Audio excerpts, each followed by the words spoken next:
मराठी सुरक्षा रक्षकाला मारहाण करणारा आणि मराठी महिलांबाबत अश्लील शब्द वापरणाऱ्या या परप्रांतीयाचं नाव आहे सुशील मिश्रा.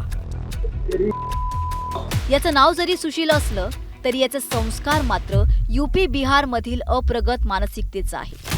नालासोपारा पूर्व इथल्या साई सिद्धांत पॅलेस गृहनिर्माण संस्थेत प्रवेश करण्यापासून रोखल्यानंतर मिश्राने मराठी सुरक्षा रक्षकाला मारहाण केली. या मारहाणीचा आणि त्याने वापरलेल्या शिव्यांचा व्हिडिओ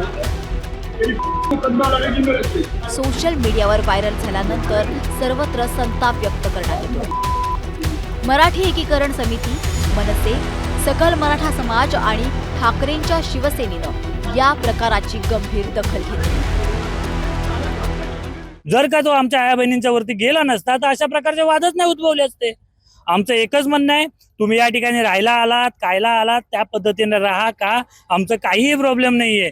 परंतु जर का तुम्ही मराठी माणसाच्या विरोधात जाल तर तुम्हाला तिथे उत्तर मिळेल. दुसरी गाडीला मी विचारलं तुमचं स्टिकर का नाही, तो बोलला हा स्टिकर काम करत नाही. मग त्याला गेट उघडला, तो जास्त वैतागला. त्याला गेट उघडला, मला काय नाही म्हणलं तुमच्या गाडीला. तर मला धक्कामुक्की करायला लागला आणि बायकावर बद्दल काय आला, तिला शिव्या द्यायला लागला. तर मी घाबरून पाठी व्हायला लागलो. तर मला पण धक्काधुक्की द्यायला. मुंबईसह महाराष्ट्रात अनेक शहरांमध्ये यूपी बिहारसह वेगवेगळ्या राज्यांमधून परप्रांतीय येत आहेत. मोठ्या संख्येनं इथे रोजगारासाठी येणारे परप्रांतीय इथल्या मराठी माणसांनाच दुय्यम लेखत आहेत. महाराष्ट्रात येऊन मराठी माणसांचा अवमान करण्याची हिंमत आता वाढत चालली आहे. त्यामुळे ही प्रवृत्ती वेळीच ठेचण्याची गरज निर्माण झाली आहे. विजय देसाई, न्यूज 18 मराठी, नालासोपारा.